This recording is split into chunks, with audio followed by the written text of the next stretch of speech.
Welcome, everyone. My name is Uma Tarima, and I'm a volunteer at this convention. And I'd like to welcome you to this session of TESOL Italy's 47 convention. Our speaker for the session is Anila Ruth Scott Monkhouse. And Hello. And Anila teaches General English and EAP at Parma University and has been involved in teacher training in Italy and abroad. Her interests lie in analyzing learners' needs within and outside the classroom and bridging the gap through learner training and task-based learning by applying Gardner's theory of multiple intelligences. Anila, the floor is yours. Thank you. So let me just share the screen. So in my presentation, I'm going to talk about a project that I developed as a teacher of English for academic purposes together with Professor Aba Losi. She's a professor of biophysics, and she's actually sitting in the public listening to us. So in my presentation, I will give you some background information to our project, talk about the session that was dedicated to the specific topic with PhD students from the STEM area. And for those who are not familiar with the acronym, it stands for Science, Technology, Engineering, and Mathematics. Talk about some of the activities and the assignments that we carried out with the students, describe the outcomes, and suggest some possible developments to the topic before going back to the 2030 agenda and the UNESCO democratic citizenship. So let's start with some background information. The universities and higher education have three missions, which are education, research, and public engagement. Now, public engagement entails all the ways in which the activities and the research that are carried out in universities can be shared with the public. It's a two-way kind of process. It involves interaction with the general public and people. And the idea is to have some kind of reciprocal benefit. Now, in Italy, this is called the third mission, since it adds to the two primary missions of university. Now, Professor Losi, Aba, in the past few years has been investigating the topic of gender gap in STEM. This was both because of her personal interest and then developed into activities related to the public engagement. And in particular, in the 2021 edition of the EU Researchers' Night, she decided to devote her own activities on this topic. Now, what is the Researchers' Night? It's a European initiative in which university researchers share their research, their ideas, what they do with the general public, and the public citizens can come to visit the universities, the labs, listen to presentations, and so on.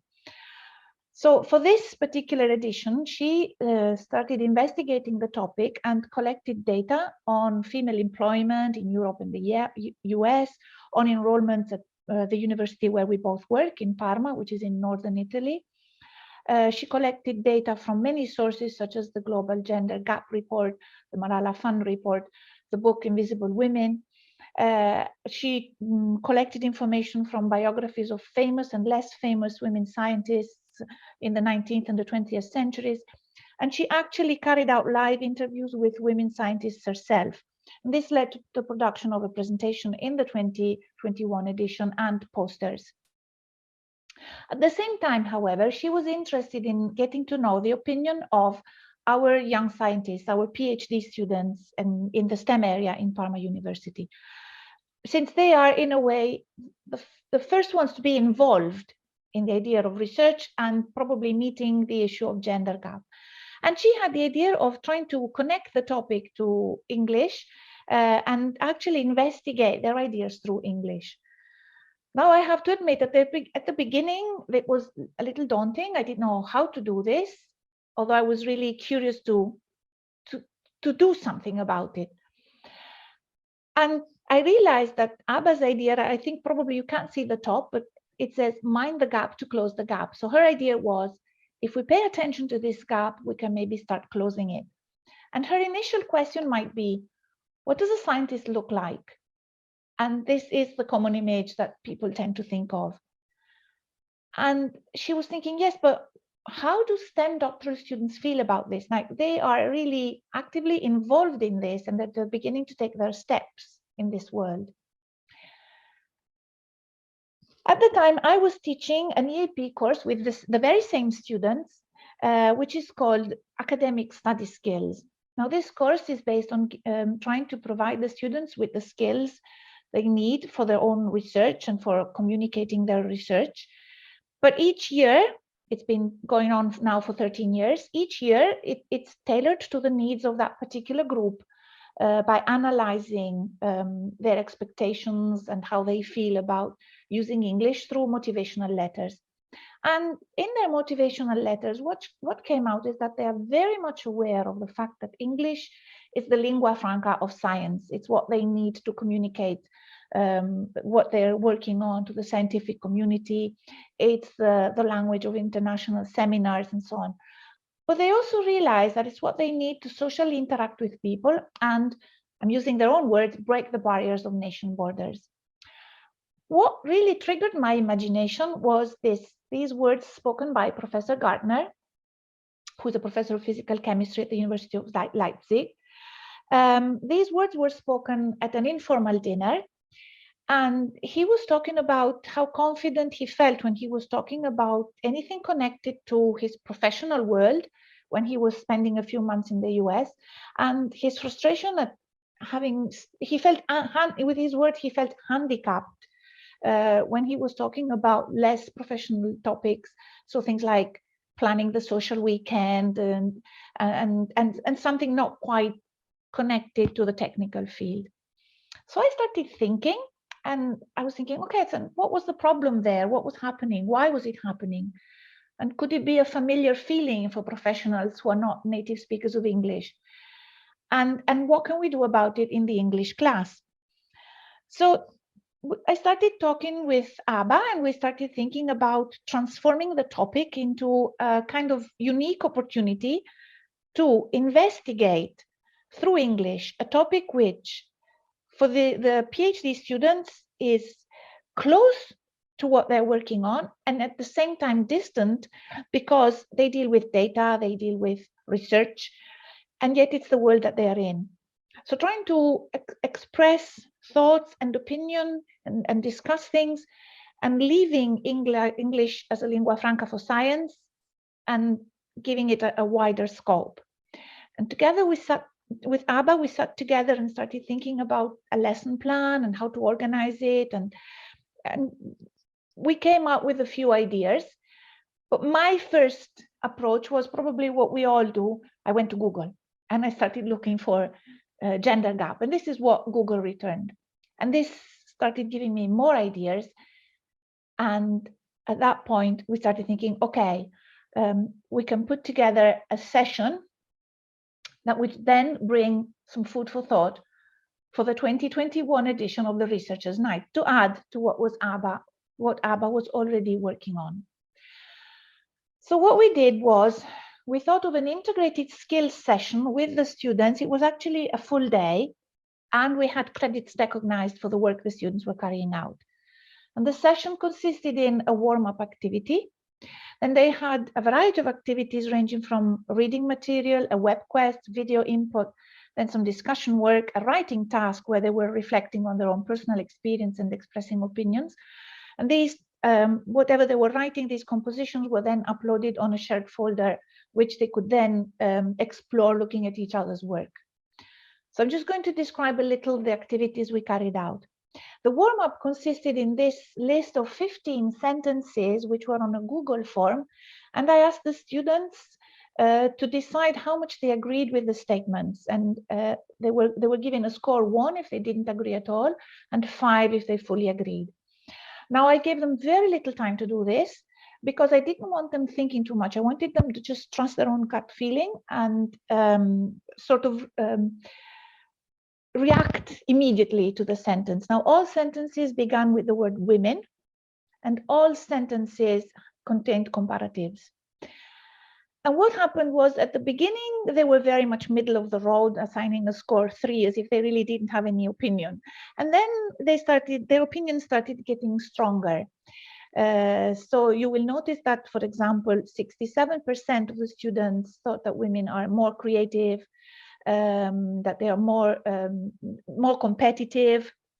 50% thought that they are better communicators, that they are more psychologically supportive. And then there were two positions where it was interesting that they were on the two extremes. They either disagreed totally or they agreed quite strongly that women can't keep their cool as well as men, and women are more traditional than men. Then Google brings back all this information as statistics. You have bar charts, and so it's anonymous. So we just had to look at the information that came out of this. We just verbalized the data, but we expressed no judgment, no comment. At that point, I asked them, okay, which of the following jobs are typically done by men and which by women? And quite predictably, you had things like a car mechanic is a man, while a primary school teacher is typically a woman. And we started thinking about why this might be, and are there any reason why a member of the opposite sex can't do this job? They were then given a reading text. In this reading text, they had to think about why there are so few women in science. So before they read, they were asked to work together in groups and list possible reasons why there are fewer women studying and working in science than men, and then read the article to check their prediction. So this was just reading. After that, they were asked to summarize each paragraph in one sentence to indicate the main idea. And this is more similar to what they have to do in their own work, where they have to read text and summarize them. And at this point, I got them to engage with the text. And this is where it became more personal. What did they find surprising about women in science? How much they agreed with the reasons that were given, and what they thought could be done to change anything that was described in the article. So basically what was happening was we were moving from personalization to critical thinking to expressing opinions and discussing. After doing this activity, I was taking notes of the language they were using. So any functions that could have been improved, that needed feeding in some better ways of saying the same thing, was then given as a language component. After that, they were given another article which was taken from the Learn English website of the British Council. And they were asked, okay, do you know the 11th of February? Do you know what special day it is? Why do you think it was established? And it's the International Day of Women and Girls in Science. So the reason for this is clearly because there are not many women in science to bring attention to the fact that we need more women in science. They had these questions given: why attract more women? And these were some of the answers they gave. So broaden perspectives, introduce alternative talents, and new stimuli, improving the social and economic position of women. Why are there so few women? And they said, okay, the games and toys that they play with. Women tend to be very harsh on themselves. They don't have a lot of self-confidence. They're afraid of being discriminated as being part of a minority. How can we attract more women? And here they said, okay, perhaps with games and toys as they are children, having women involved in STEM, giving talks at school, organizing events, talking about the involvement in STEM, such as what happened at the Researchers' Night, having female figures as mentors in the workplace, and, for example, using models and examples through the media of women female figures involved in STEM. After this, they were given some autonomous work. They were asked to choose one video and one reading text, and just watch the video. They were maximum 6 minutes long, and read the text. And they could do what they wanted. This was a autonomous work, so they could take notes, they could prepare questions, or just do nothing. At this point, the session really needed to become a little bit lighter. So what we did was we did a speed reading context, and I divided the whole group into two subgroups. One group was working on Jessica Wade and one on Dinah Taimina. I'm not sure on the pronunciation. And what they had to do was prepare 10 questions to then ask the other group, and there was a speed reading contest.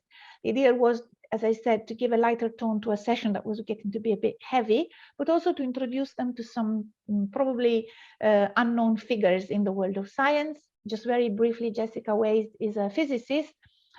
She realized that only 17% of the biographies on Wikipedia are dedicated to women.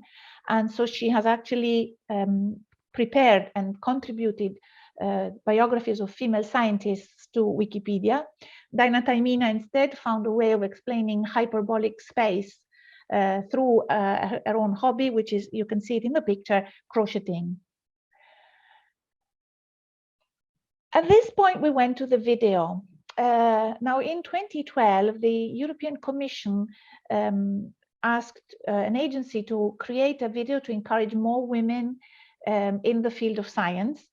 And the idea was this video had to speak the language of the ladies to get their attention. It had to be fun and catchy and strike a chord with the young people. It's a 52 minutes session long video. I hope technology will assist me, and I want to show you it. Just before watching it, we had a prediction activity. So I asked the students, okay, what do you expect to see? And I gave this suggestion. Now it alternates words that we would typically expect to see for the world of science, like a microscope or safety goggles, and words that probably in stereotyped ideas we think as associated with women, high-heeled shoes, lipstick, and so on. So I'll just try playing the video.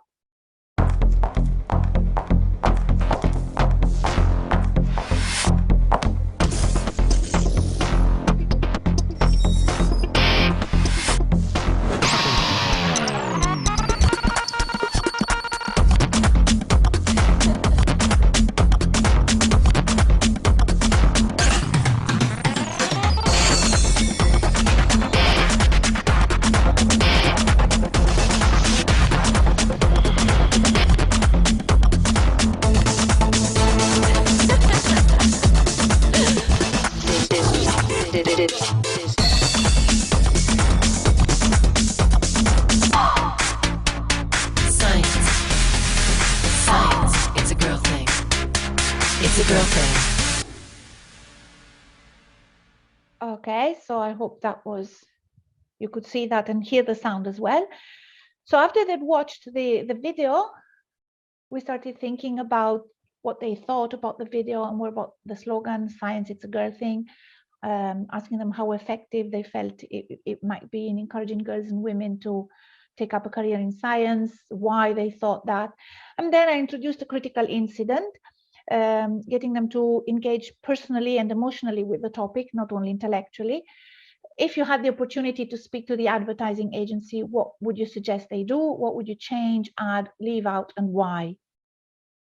After doing this, I asked them if they'd ever heard of the UN Sustainable Development Goals, and they actually hadn't. So I set up a quick web quest, getting them to check what it was very, very quickly, and asking them to identify what goals might be reached by encouraging the presence of women in science.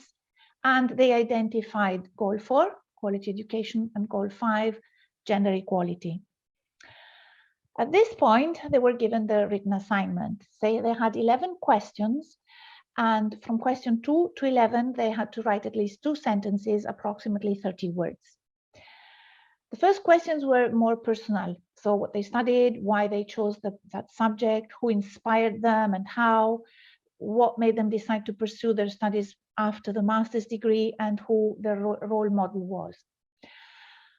Now, if you notice, the questions are not yes, no questions, they're all WH questions. So to force them out of their shell, out of their comfort zone, to really make them think and write. At that point, I introduced a critical incident, saying, if you were a member of the opposite sex, how do you think your professional life might be different? And then started thinking about their local experience and moving it on to something more global on to what extent they felt that society expects men and women to fulfill different roles, if they felt more women should be involved in their own field of studies, and how they thought men and women might perceive research differently. Finally, I brought it back to them, asking them, and it's not assisting me, okay, if you could choose a different career, what would it be and why? The students then uploaded all their writing assignment onto the OneDrive folder, and this was shared so they could each have a look at what other people had written and even comment on it if they wanted to. So there was an element also of collaborative learning and interaction, even if it was a written assignment. So the students came to realize through this activity that English is not only the lingua franca of science, which is often considered a masculine use of the language, but it's also a language that has more discursive purposes, which is sometimes considered a more feminine use of the language. So it's the language where they can express, with which they can express opinions, they can discuss, and they can interact orally in what Professor Kohn defines as my English. So non-native speakers of English using English as a lingua franca and trying to find their own voice. It was also the language of mediation, the fourth mode, because they were engaging with texts, explaining them to each other. You have to remember that they were STEM students, which means they were not only from one field of science, so they came from different academic backgrounds. They were negotiating solutions. But it was also the language of reflection through the questions and self-reflection, where they were engaging in dialogue with themselves. It was the language of personalization. It became the language of critical thinking. And if we go to Bloom's taxonomy, we can consider this maybe more related to higher order thinking skills, where they're analyzing and evaluating and possibly creating. If we perhaps think that analyzing data and looking at graphs is more related maybe to the lower order thinking skills of remembering, understanding, and applying. And of course, they were using the language to talk about democratic and global citizenship. How could this be developed? Thinking about creating and language activities. They could prepare a presentation for high school students to encourage girls to take up STEM. They could design a poster. They are involved as future researchers in designing posters, but this would be a poster for the researchers' night to attract girls to a career in science, or something in which they are interacting not with scientists, but with the general public. Contact a woman scientist and interview her. Write a Wikipedia entry, just like Jessica Wade, on a woman scientist belonging to their field. Develop a project for a campaign. It could be video or a slogan to encourage girls to take up science. Write a letter or an email of either complaint or praise, depending on how they feel, to the agency or the EU Commission for the video Science It's a Girl Thing. Write a proposal for a school principal to invite women scientists to speak to high school students. Or carry out a web quest to see the reactions to the Science It's a Girl Thing video and write an article or a LinkedIn post summarizing the reactions. If we come back to the Agenda 2030 and the idea of using the agenda for the purpose of teaching English, it's a mine of resources. Just like Peter Wells says, it can help us not have to create artificial problems, because the Sustainable Development Goals pose real problems for the students to address. And actually, what we get is cross-curricular content with interconnected issues that can be put into integrated skills lessons like Abba and I did, encourage collaborative learning, get them to develop their academic skills, but also their 21st century skills, or soft skills, or transferable skills, as you want to call them. So, for example, if we think about our own topic, the idea of gender gap, what could be the relationship between Goal 13, climate change, and girls' education? Well, on the one hand, there's a socioeconomic impact when you think about women that are more vulnerable to what is happening in emerging countries because of climate change. They are forced to migration, they are forced into child marriage, they are subject to violence. But on the other hand, you can think about also the socioeconomic impact of involving women in leadership. Greta Thunberg is an example, but here is another one. The Amazon warriors, the Mujeres Amazonicas that are fighting for the protection of their forest. One of the articles that I had to look at the top, I've highlighted gender equality and forest conservation go hand in hand. Or, for example, Goal 3, good health and well-being. This is the robotics team made up of Afghan girls aged between 15 and 19 and their teachers. they actually made ventilators out of car parts during the pandemic. They were flown out of, to safety, they were flown out of Kabul when the Taliban took over. And in 2017, they actually won a special award at the International Robotics Competition in the US. And of course, what we did links to the UNESCO document of the Global Citizenship Education, which encourages gender equality. It takes a lifelong learning perspective, and it goes through all levels of education and adulthood, but it talks about gender equality, learning about gendered attitudes, trying to fight discrimination and stereotyping, getting students to critically question gendered roles, and to promote the equal value of women and men. So we feel that we were able to meet the objectives that Nick Peachy highlights. In a good language lesson, students should learn 3 things: something about the language. So we were working on mediation and functions for expressing opinions, discussing and so on. Something about the world. So talking about gender gap in STEM, science, women, human rights, and so on. Something about themselves when they were answering the questions for the written assignment. So what was the take home for the students? Well, they realized that English is a tool not only for talking about data, but also to express thoughts and opinions. So there's a holistic use of the language. But they also realized that they have an active role to play in science and an active role to play in improving the world. And as for teachers, well, we came to see a wider scope in teaching STEM students. We came to see that the Agenda 2030 and the Global Citizenship document can be a useful tool, and we've incorporated mediation. So these are the sources I and Abba looked at. And thank you to you all. I'll just stop sharing. And I welcome any questions. And Abba, as I said, is in the audience, so she might also want to answer a few questions in the chat if anyone has questions for Abba. I think everyone is just taken aback by how much work you've put in. It's like, and I just switched off the alarm because we normally have another couple of minutes. Amazing, amazing work. So now I will keep quiet and let the audience ask questions. Thank you, Abba. If there are no questions and somebody's interested and they would like to stay just a few minutes, thank you, thank you.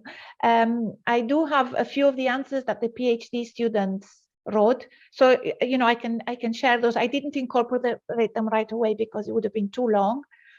But you know, if anyone's interested and there are no questions, I can share them. Well, I'm lucky enough to have the mic on, so how did the students react to all of this? This must have been something quite different for them as well. You know, what happened was this was completely unscheduled at first, because as it just started through, as I said, it happened in a way by chance. So then we spoke to the PhD school director and asked him if we could involve the students, and he said yes, but we can't. We need to grant credits because you know, otherwise they're so busy. We, to be completely honest, I have to confess, we expected basically girls to apply, and girls that were passionate about the idea of being discriminated. Well, actually 60% were boys. So that was totally unexpected, and it revealed our prejudice, at least my prejudice. But the thing is that in the corridors, you know, when you meet these students, some of the girls said, "Oh, I thought it was only going to be girls." Actually, girls being rather angry about the issue, and they were pleased to hear the boys. And this I can say, one of the boys, when they watched the video, and I just said, "Okay, how do you feel about it?" One of the boys used 2 adjectives. One was embarrassing, and the other one was horrifying. So it was I think it gave them a lot of confidence in the fact that, I'm talking about the girls, in the fact that they're in some way laying the path, or even for other girls. And for boys, I think it opened their eyes for something, realizing that women are discriminated. and that they can actually, they themselves can do something. So I think they all reacted well. They worked hard, I have to say, they did work hard. There was one particular boy in his answer, I was rather surprised because he did, I can't remember the question, like I'll try finding the slide while I'm answering you, and if I can find it, I'll share it. So the question was, how does society expect men and women to fulfill different roles? And I just wanted to show you the last one. I'm not giving you names, of course, but these were boys answering. This boy said, I perceive various prejudices due to the patriarchal society. And then says, if on the one hand, women are barred from science, on the other hand, the social pressure on the role that is imposed on a man is no less heavy. And this was interesting because he was looking at the different point of view. And then suddenly he brings an example, the father-son relationship, and then it becomes personal and he's actually interacting with the reader. Do you know how long parental leave lasts for a man in Italy? 7 days. And I thought whilst all the others were impersonal, even when they were talking about, they were answering the questions and talking about themselves, he suddenly started interacting with the reader. So he really felt a lot about this. As you said, these are the people who are going to change science tomorrow, and it's quite important to sow the seeds. It's going to be a gradual change, but it will be a change. Yes. But I think they became aware of the fact that their role is not only in the lab or in the field, sample collecting or whatever. They can do a lot more. I'm just taking a look to see. At the moment, no questions. I think people are just blown away by the whole. Yeah, okay. Jennifer is writing. Thank you for this fantastic session. Thank you. Lucy was really useful. Thank you. And Abba, obviously you read that before. So people, we've got a couple of minutes left. So please feel free to ask Anila questions. Although we used it, I'll say something. Although we used it with PhD students, I think it can be adapted to school, for example, maybe not primary school, but definitely like middle school and high school. Yes, maybe a question like, how do you feel society might perceive, making the question easier, but saying, do you think that society, and I think they can be adapted, and you can ask young students to prepare posters, and maybe if they watch the video, write a letter to the agency. With easier language, they can still perform the same. I'm talking about mental activity. Are you planning on more of these sessions? Well, we did. This was the 2021 edition. In 2022, I have to thank Abba because she's a great person to work with. With the edition of the 2022 PhD course, what we did was we set up a debate, and we gave them a controversial sentence. And the sentence was, I can't remember the exact wording, but it was like, the 11th of February, the day of International Science for Women, for the International Day of Women in Science. Okay, I can't remember the exact wording. Should be abolished and has no reason to exist. And so there was for and against, and they had to organize a debate. They prepared posters, they prepared slides. So they looked at the same topic, but from a different point of view. And yes, we're thinking about carrying on. I have been talking to Abba about interviewing a scientist, getting the students to interview a scientist, writing an article on the basis of the interview, but that hasn't happened yet. It takes a lot of thinking. Yes, especially when you don't want it to become a kind of template and you just use it over and over again. No, we keep changing it. I think Abba and I might get bored otherwise.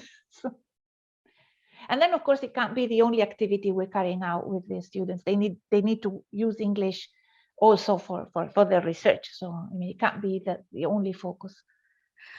And this has definitely been very, very enlightening to see how well you're able to coordinate different aspects of language learning, social change, personal responsibility.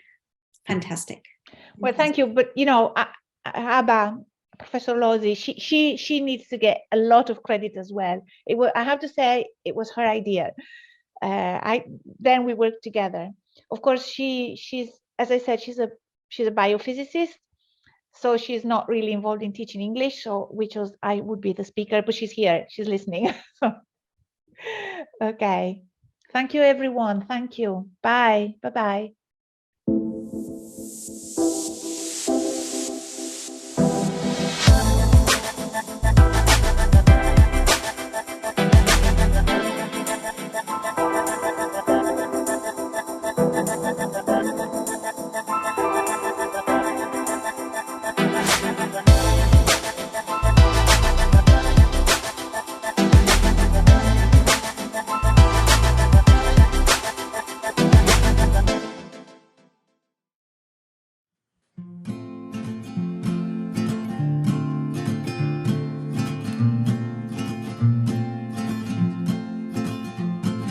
You said that the road to happiness was long and winding. You said that the forest would get dark, and that the ground could shift here upon this hill we're climbing. No matter how close we get, we're still so far. But I trust we'll find the clearing. I'm trusting the trail. No matter what we're feeling, there's one way we can't fail. Let's just keep hiking. Let's plant our feet. Let's just keep hiking. Keep hiking with me. Hold my hand, baby, keep hiking with me.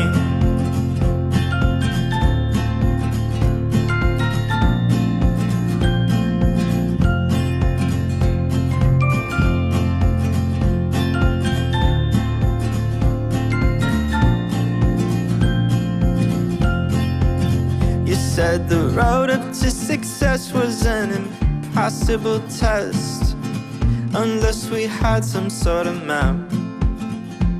And I could feel it in my chest just as our feet begged us to rest. I think this just might be the end of that. But I said I trust we'll find the clearing. I'm trusting the trail.